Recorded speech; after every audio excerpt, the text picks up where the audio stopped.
James Herriot's books are about his life as a vet, and we filmed him in Yorkshire, where he still works full-time as a vet around the farms. Long hours. In fact, he could only afford time off for our filming because this good summer has kept business quiet. For professional reasons, he writes anonymously, and even the small Yorkshire town in which he practices must also remain unnamed. James Herriot, Portrait of a Bestseller. I qualified at the time of the Depression. There was only one job going, and that was in rural Yorkshire. And it took me just a fortnight to realise that this is the life for me. And that's it, that's the way I feel today. I'm a doctor of farm animals now. On call 6 days a week, winter and summer. Injecting sheep for a few pence. Operating on cattle in open fields or in farm sheds. Good morning. Hi, Mr. Bossman. How are you today? All right. How was yourself? Fine, thanks. Grand weather, eh? Yes, it's lovely weather. Nice air weather. Aye, just the thing, eh? You got a cow to see, eh? Just the right way. And this is the heifer you said had the warts, Mr. Martin. That's right. That's right. Ah, yes. On all the teats? Walked around a very... Oh, by Jove, yes. It's a bad one, That's her beauty, isn't it, eh?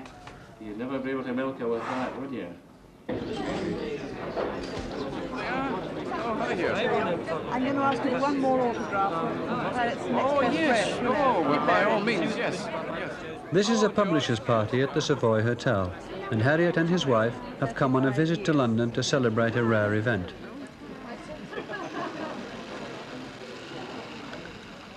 For someone to write one popular bestseller isn't so unusual.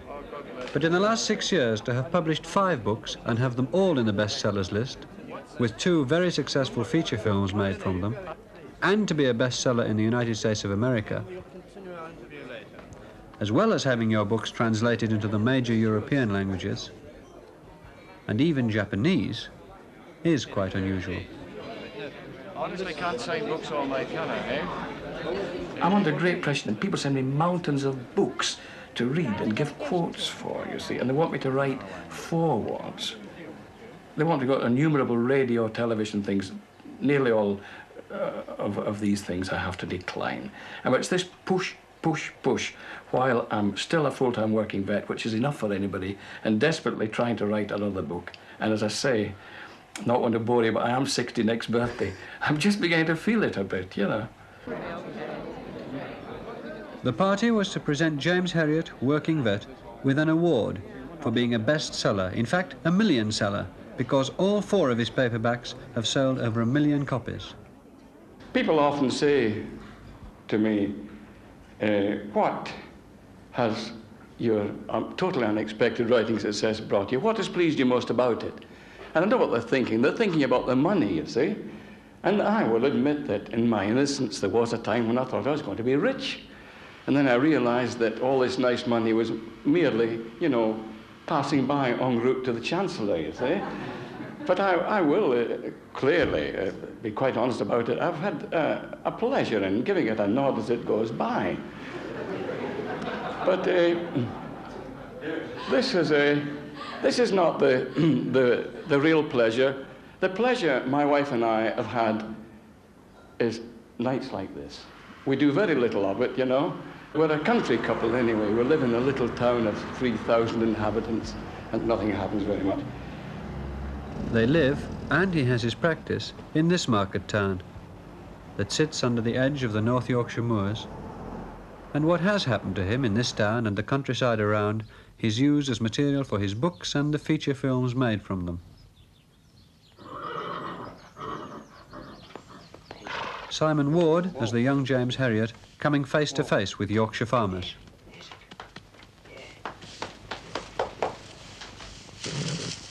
Well then, what you found out, young man? Head back, eh? Yes. Well, you shouldn't have much trouble then.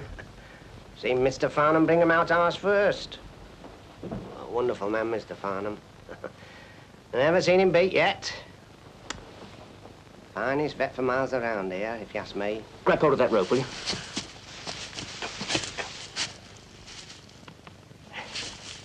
Mr. Farnham always put special lubricating stuff on his arms first. He says you got infection of the room if you use soap and water.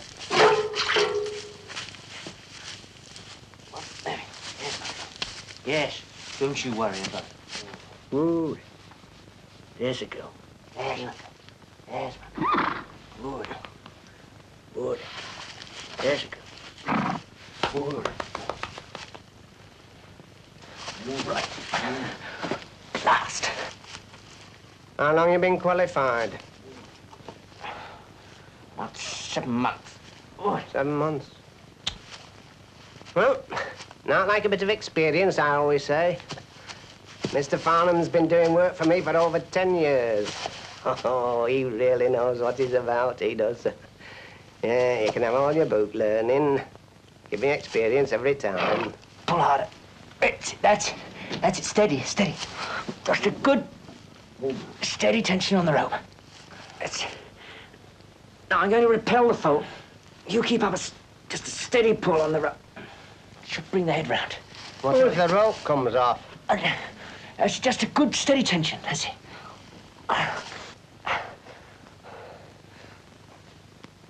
Now, pull on the head as she strains. You should pull on the legs. Do as I say. Pull on the bloody head rope.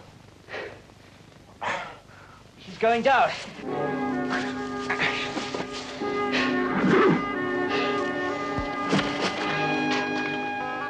It'll be dead.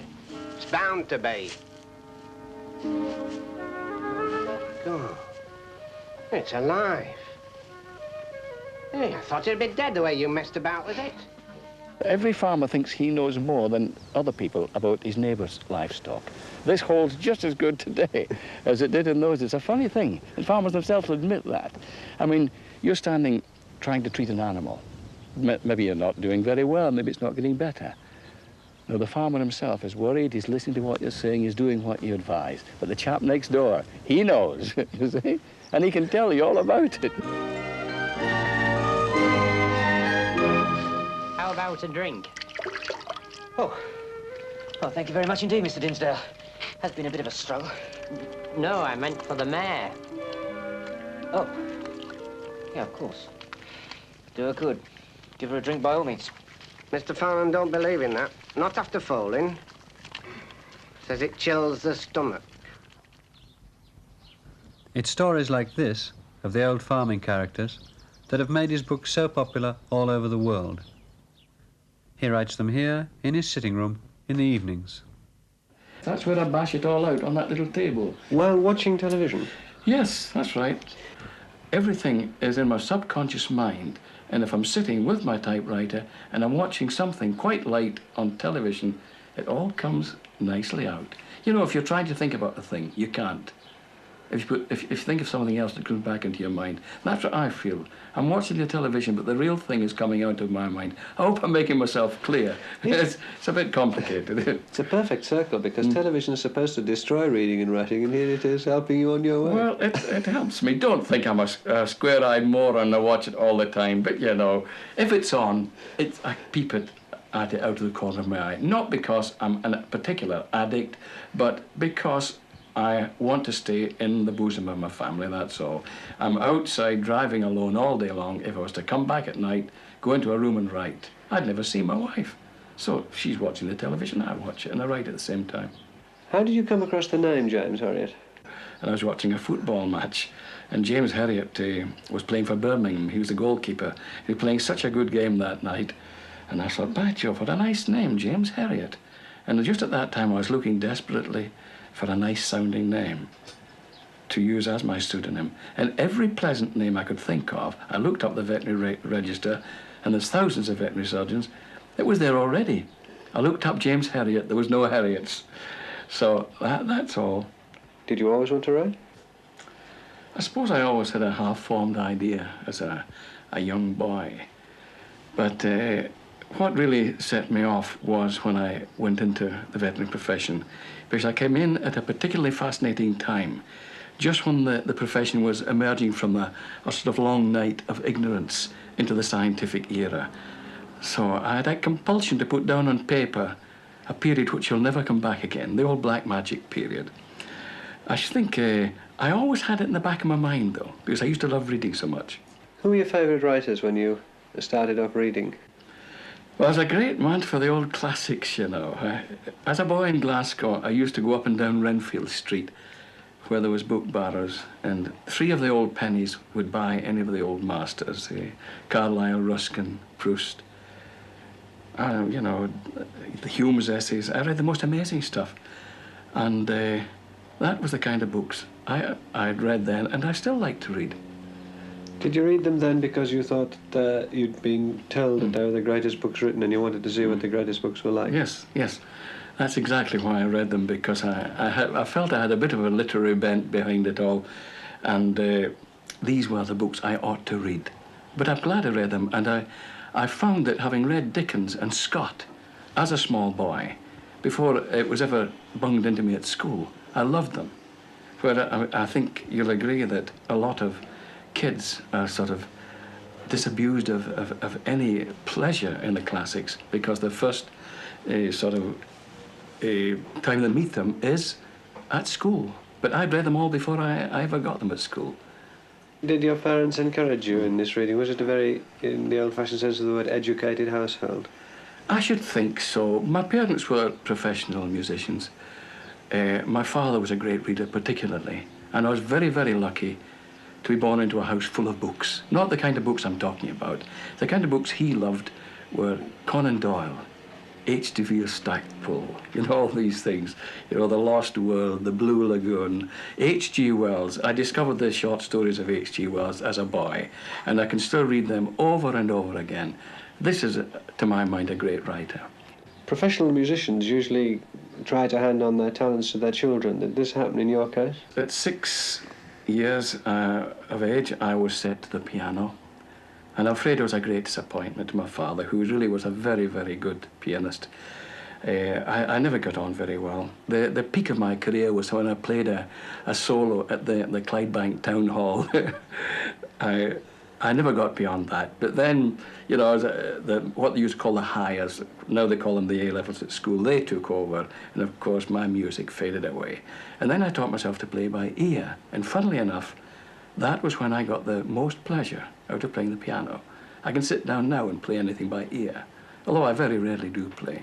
But this, I suppose I have this bit of musical thing in me. When you were a young man in Glasgow and you were reading such a lot, which particular authors did you identify with? Identify? That's difficult to say. I know I discovered things off my own bat that there was a triple lot of humour in the classics. I mean, I would go into a library in Glasgow and pick out a book which I thought suited my mood. Being about 14 and feeling in a deep blue mood, I thought I'd read something by a Russian, you know, something by Dostoevsky or Tolstoy. I remember picking out Gogol's Dead Souls. Next thing I knew I was rolling about with laughter. That's one of the funniest books I've ever read in my life. I could identify with a man like that. I think he writes the same sort of stuff as I do. I mean, you know, rural humour. But you were brought up in a city, weren't you? Yes. Outside Glasgow. And yet already you were identifying with rural humour. Yes. Oh, I suppose I'm a countryman now. The only reason why I became a vet, you see, was because I like dogs and cats. And I thought that my veterinary career would be in Glasgow, in a nice clean surgery with a white coat on, treating people's pets all day long. It seemed to me a most fulfilling and marvellous life if I could spend my whole time helping animals. But animals to me were dogs and cats. But I qualified at the time of the Depression. There was only one job going, and that was in rural Yorkshire. And it took me just a fortnight to realise that this was the kind of life I wanted. The strangest thing. What happened in that fortnight? Well, I'll tell you what happened. It was weather like today. It was boiling hot, and I went round in a rattly old car, the kind of car you'd find on a scrap heap now. But it had a rusty old sunshine roof, and I was in breeches and my shirt sleeves, and I was sweating, and I smelt of cows and pigs and everything. But all around me was the beautiful Yorkshire moors. And I used to stop the car and get out and let the breeze blow under my shirt and look over this wonderful panorama. And I used to, it suddenly dawned on me, this is the life for me. And that's it, and that's the way I feel today. I'm a doctor of farm animals now.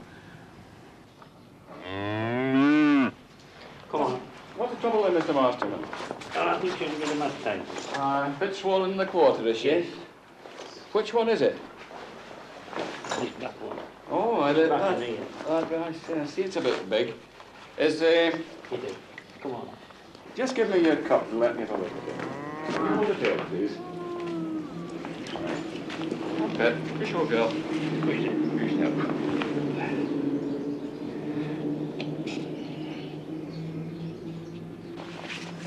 Oh, yes, it's mastitis, all right. Yes. And I don't think it's too bad, though. You've had worse than that, haven't you, eh? Oh, a lot worse. So, Lot worse. we'll just put that down, and if you'll hang on to the tail, I'll give it a shot. If you'll hold, I'll do it from the other side, okay? Don't miss. No, I won't. What you saying? Get it. Come on. Okay. Push. Okay. There you all go. Quicker you do it, the less they feel, eh? There we are, all that. Good. James Herriot has been Mr. Masterman's vet for over 30 years, and they remember when he first came to the farm to see one of the Tamworth pigs. And had a sow that couldn't get up. And I rung up for the vets, and this Scotchman came, and what stuck out of my mind, first words he said, well, he said, I'm sorry, but you'll have to slaughter it. It was one of my pig I was fetching up for showing. One of my big successes, I'm afraid, eh? Yes. I've had no farrying troubles with pigs, touch wood. I don't think you ever come. No, I don't think I've had any farrowing jobs for you, Mr. Martin. No. We kept sheep in them days, and we had lambing trouble and we had calving troubles. They really are bloody-minded animals, are pigs, you know. They're likeable, and actually they can become very affectionate. You can train them as pets. But pigs, they will fight. You know, it's one of the hazards of bringing them up. They are very difficult, and what I find about them is it's no use trying to catch them. If you just chase them round and round, you never catch them. But if you wait in a pen full of pigs, they'll suddenly stop. Do you find that, Mr. Masterman? Yes. That's a kind of radar. They all stop, and then you can do what you like with them. Do you remember you had a cow with grass staggers? Yes. I also remember you called me out to this thing. I knew this is terribly urgent, and I jumped straight into my car, and I got here, I think, within 20 minutes, and she was dead.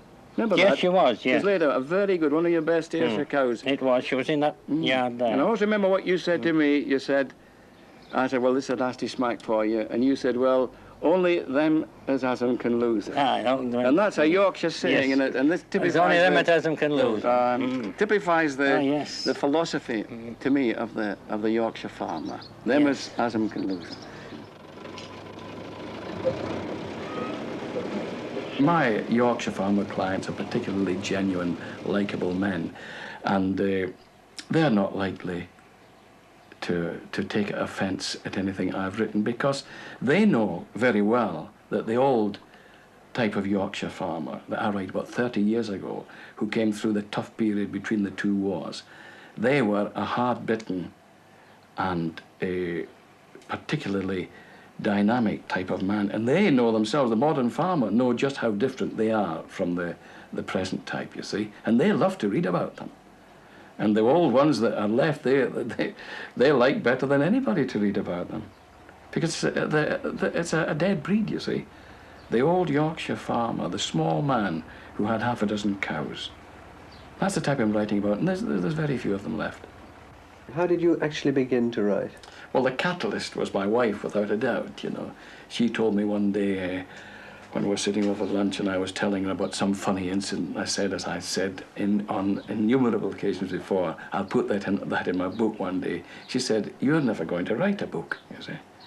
And I was aghast at this. You see, I couldn't understand her being so unreasonable, you know. And I said, well, what do you mean? And she said, well, you've been telling me for 25 years now. We had a silver wedding last week. So she says, you'll never write a book. I said, why? I said, well, people of 50, particularly old country vets of 50, don't start suddenly writing books. I thought, well, we'll see. And I was 50 years old, actually, before I seized the pen and started.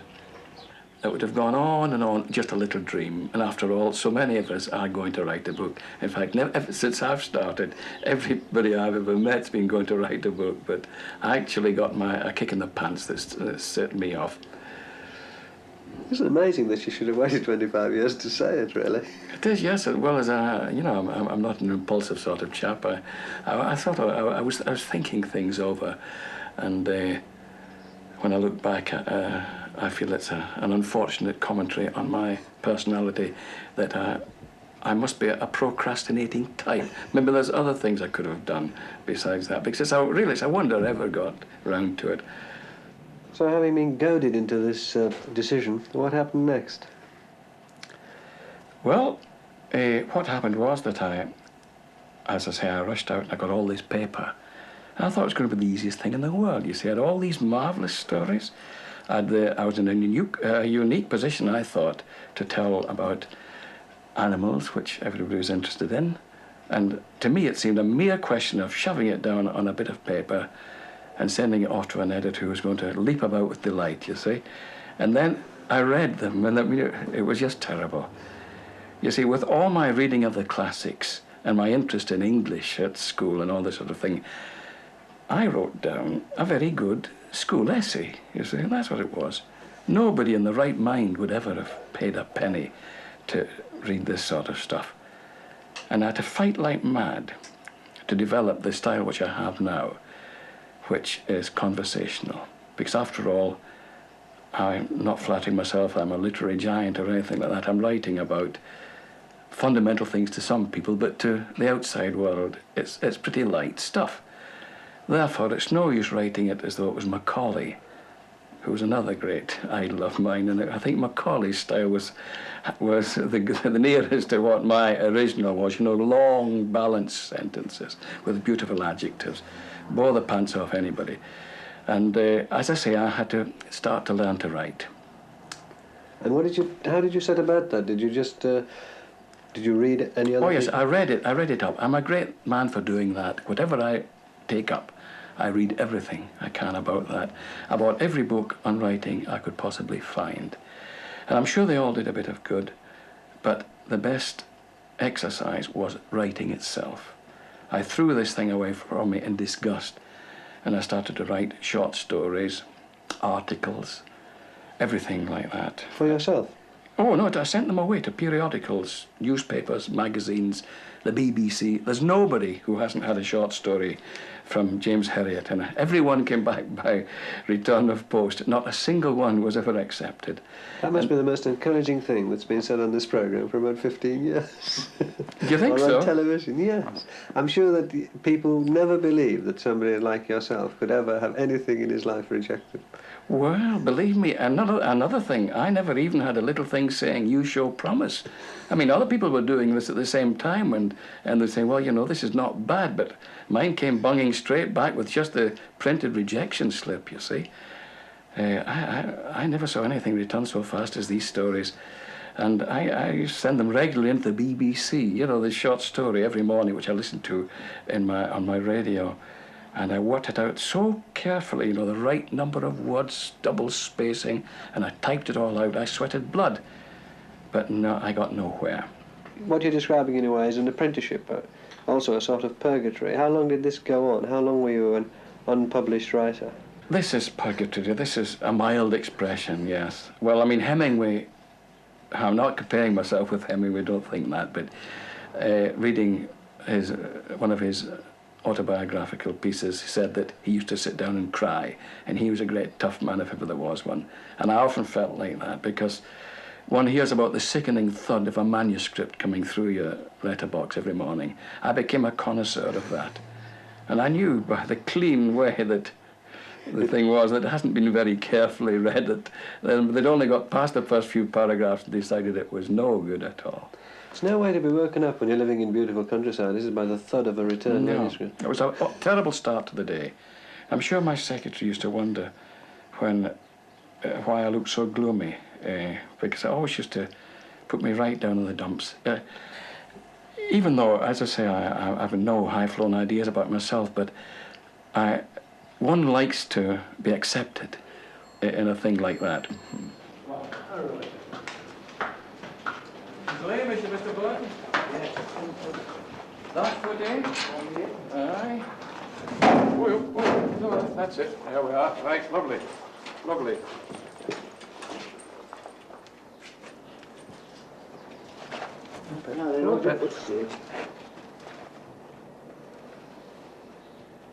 How long has she been lame? Oh, it's just this last yesterday, the day before she started. You know, all this hard ground we've got with this drought. There's no foul and there's no foreign body there. But I'm sure she's just bruised there, got a bit of infection. Anyway, there's no deep thing, there's no gravel at all. You needn't worry about that. So you let her down now, we'll give her a shot.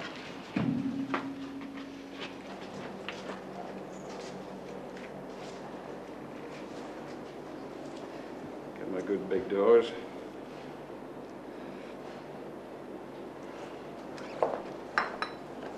Okay. Just bit. Up.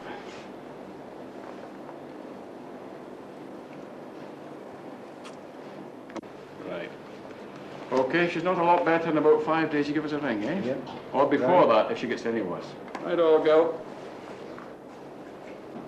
To get back to the start of your career as a writer, though, the manuscripts are still coming through rejected. How long did that go on? How long did you manage to... How long did you have to put up with that? This period in purgatory, which you so beautifully described, yes, that must have gone on for about a year, I would reckon, yes.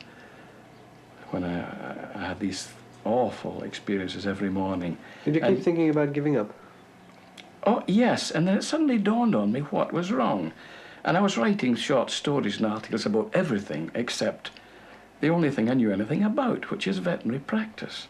You see, I was so disgusted and appalled by my first efforts at writing my veterinary experiences that I could never even return to it. It was a sort of obscene thing, you see.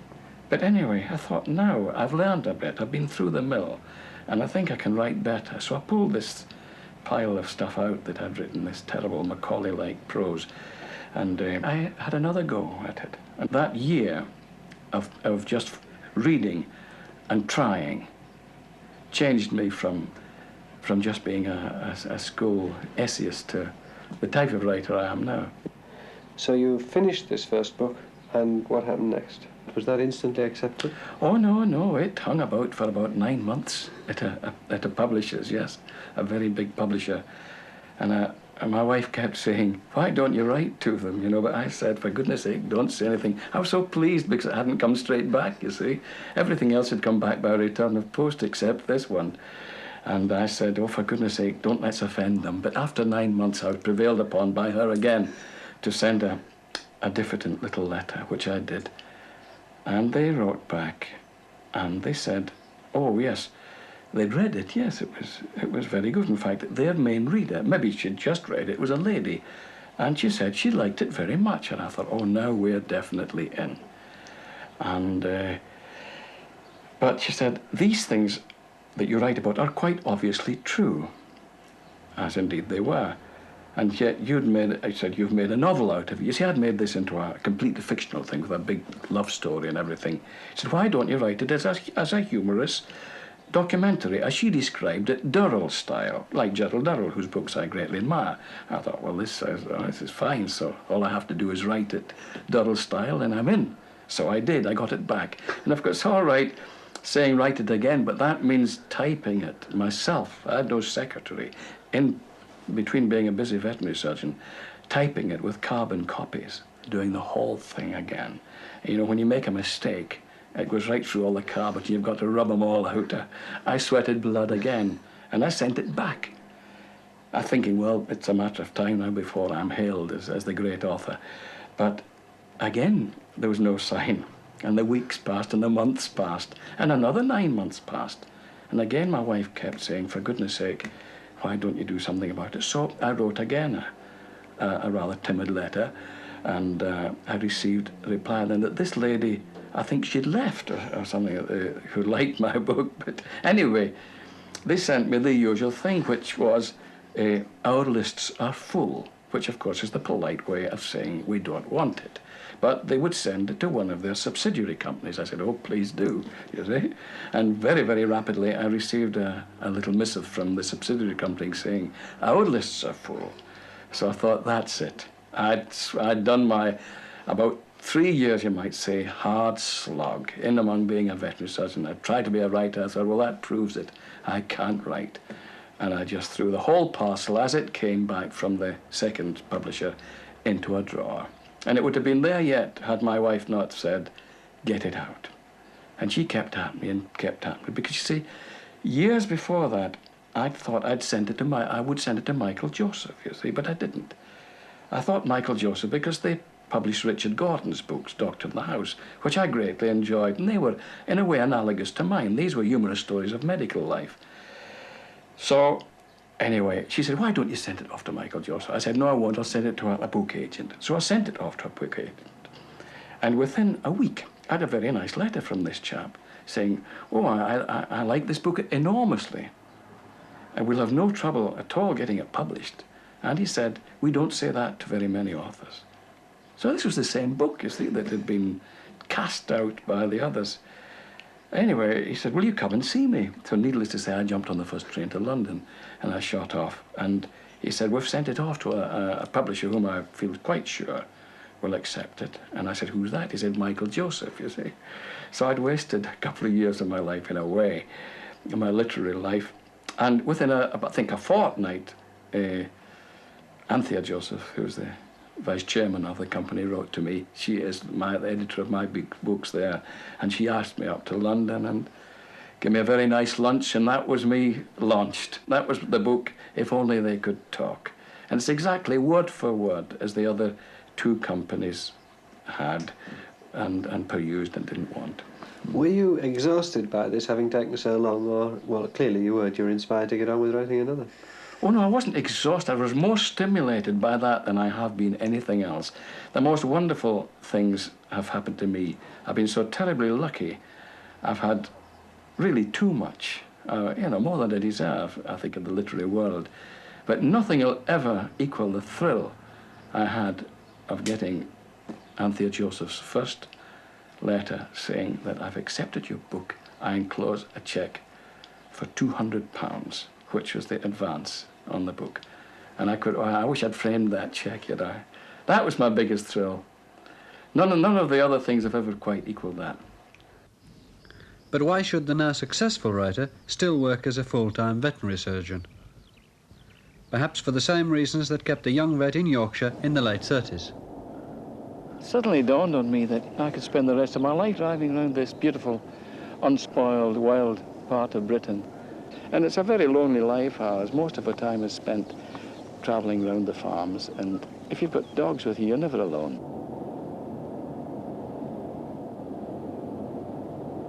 And on top of that, I found I liked the farming community. They were so different from myself. I was different from them. I was a city-bred youth, and they were quite an isolated rural community, particularly in those days. And most striking of all, I found that farm animals, instead of being what I thought were the least interesting of all animals, turned out to be quite fascinating to me. I thought to myself, nothing would ever equal a small animal practice, but dealing with the farm animals became absolutely enchanting to me. In fact, sheep, maybe more than anything, the lambing season I absolutely love. Come on, old girl. There he goes. Yeah. Well, oh, he's lively. Oh, look at him. There we are, then. Triplets, eh? There's a drama and a thrill about birth to me, which after 36 years has never lost its savour. I mean, there is something dramatic about producing a new life, as in lambing, calving, foaling, whelping. This is a tremendous thrill, and I've put as much of that in my books as I think people want to hear, because to me there's nothing more thrilling. I mean, sheep aren't the daft animals that they're made out to be at all. And lambs, of course, are. There's no more charming little animal than a lamb. I love that time. You know, there's a great flood of new life that comes, even though it's terribly cold if you're lambing up here. And very often, I feel just over there, I can remember sitting stripped off, lambing a ewe with chapped hands, you know, because I'd been at it for days on end. And the cold, it's like a knife. It's cuttingly cold up here. And really, it gives you a great admiration for the farmers. If you come out about 7 o'clock in the morning when most people are in bed and you see them up in these sparse farms working away in this bitterly cold climate, you get a great admiration for it because they do it in, you know, generation after generation. That's another thing that's given me a great feeling for this place, the hardihood of the people. Mrs. Dalby is recently widowed. She and her young family are struggling to keep the farm going. In the second of the two feature films, Herriot is played by John Alderton and his partner, Siegfried Farnan, by Colin Blakely. 4 of her cattle have died and others are sick. She's called for help. You talk to Mrs. Dalby, I'm going for a walk.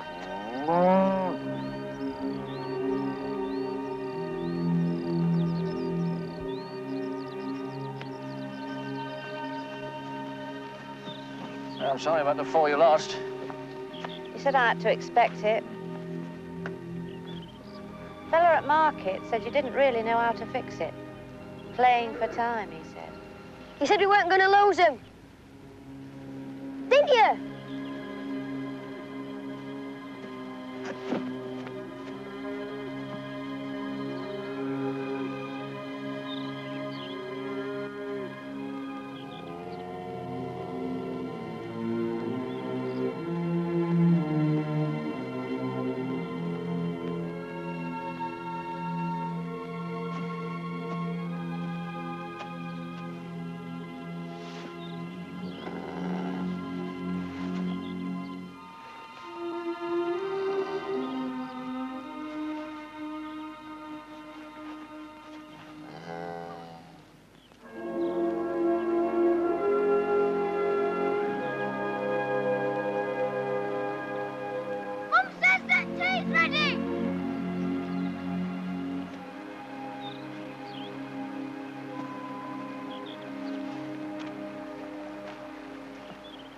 Tea, homemade scones, her best china.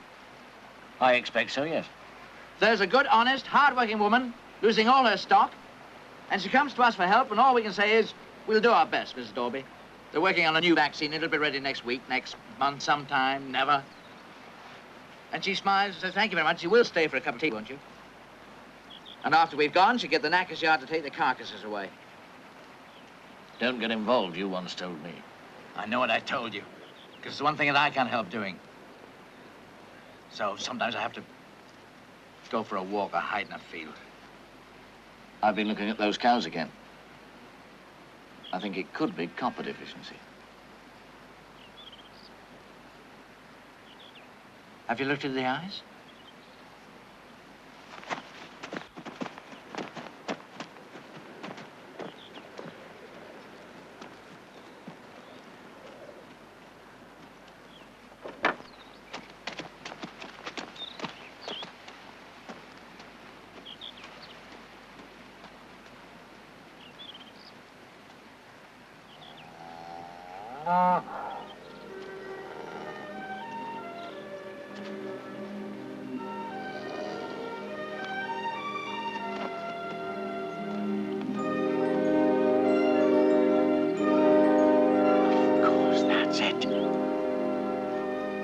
The spectacles!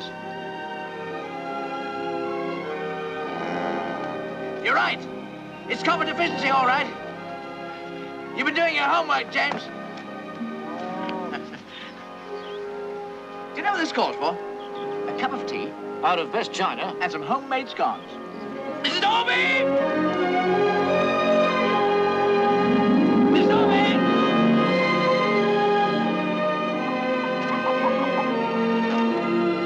It's copper deficiency.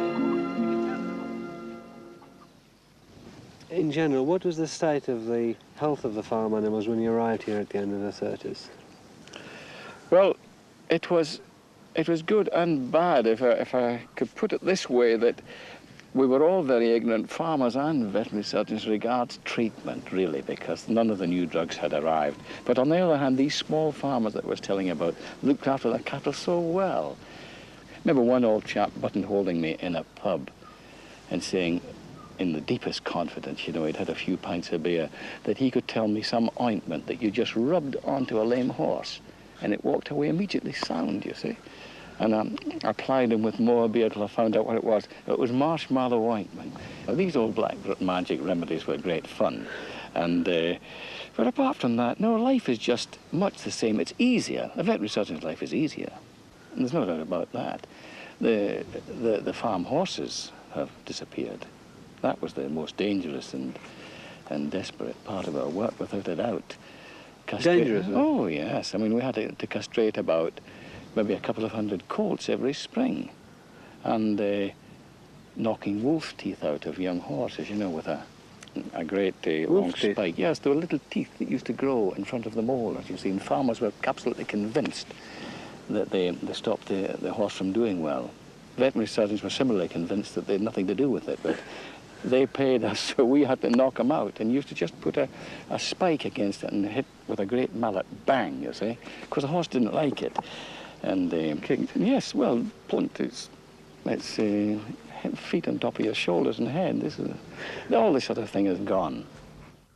Gone into his books. In the beginning, the animals were the stars.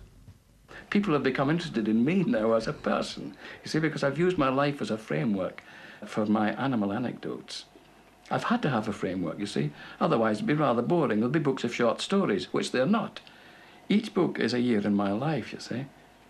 And the only things that have ever happened to me is I was born, I grew up, I fell in love, I married, I had kids, I went off to the war, I came back again. The same thing happened to me as it happened to everybody. So, but in between there, I've hung my animal episodes, and these are things people want to read about. They think they're becoming interested in me, but I really think they haven't. And were the books immensely successful right from the beginning? If Only They Could Talk limped along. Let's see, it was published in the spring. By Christmas, it sold about 2,500 copies. Well, I mean, that's not setting the heather on fire. In fact, there was a meeting as to whether I should get a reprint or not. And they decided I would get a reprint. But my biggest break, I think, was that an came along, Tom McCormick of St. Martin's Press, he's the president of a publishing company over there, and he picked up this book, If Only They Could Talk, and said he liked it, but it was a bit too short for the American market. He said, and then he said, well, I had an agent, and said, well, he's writing another one. So he waited for the other and put the two together, and he printed these two together, you see, in America, and he called it All Creatures Great and Small. This is my daughter's title, actually, so he thought that one out. And it was the most fantastic, immediate, runaway bestseller in America. Why, I'll never know, but it was. And did you go to America? And oh, yes, yes. Did you go around the celebrity circuit? Oh, I've done all that, yes. I went, of course, I couldn't wait to get over when they said, come to publicise the hardback. And I went there for 10 days. It wasn't so bad. I was on my own, and certainly they had me out of bed at 6 o'clock in the morning and television by 7 and all day long. But it was fun, and the Americans are such nice people. But when the paperback thing came out, Bantam Books asked me to come over and bring my wife. And this time it lasted 3 weeks. And we were coast to coast, you know. The old jet lag was just settling down in New York when I was whipped over to California. And I mean, it was all marvelous. We were staying in the, the Beverly Hills Hotel, in among all the film stars, this sort of thing. But it was just bang, bang, bang all the time, you know, non-stop. And after that, after those 3 weeks, kind though they all were, I made a mental resolve, well, that's me finished, I'm not going back again. And the next book that came out, All Things Bright and Beautiful, which were my third and fourth English books put together, which was I think it was top of the American bestsellers list for weeks and weeks, did much better even than the first one. Now, I think I owe my success in England and Britain in general to that. because it flowed back over the Atlantic here. People began to say, well, who is this chap, you know? That was it. His hometown, Darrowby in the books, is becoming a tourist attraction as a result of his worldwide success. The newspaper shops sell his books, and visitors, especially Americans who ferret the place out, come here Herriot hunting and ask, where's the vets? They're directed to this house, where he and his partners have their practice. And the record is 16 Americans in one surgery, you see. That particular day I opened the door and I thought business is good today, and there were 16 Americans and 2 dogs. But, oh, they're such nice people, and I wish I had more time for them. But you say, when they finish the surgery, I've got to get into my car and start going out round the farms. And all I can say is, hello, nice to see you, sign a book, and that's it. And when there was such an enormous success, didn't you feel that you wanted to give up being a vet and become a full-time writer? Oh, no, I'm far too old to change now. No, if I just wrote all day, if I got out of bed and got a typewriter out, I'd be miserable. No, my life is really treating animals. As I say, I'm a doctor of farm animals first and foremost, and also I love seeing the dogs and cats in the surgery. They're all old friends. Yes. Come on, Brandy, it's a funny smelling stuff, this. Come on, pet, come on. Good boy. Good boy. And all the people in this little town are old friends. I like to go about and be recognised by people and know everybody. And after all, driving round a lovely place like Yorkshire, it's a very nice way of making a living. It seems utterly ludicrous, really, that I should just go on when I don't need to. But something tells me that I've got to do it. I know I'd be as miserable as anything if I stopped. And after all, you know, I'm still keeping in touch with the thing I'm writing about. There's maybe something in that, you know. I might be unable to write if I just did nothing else but write.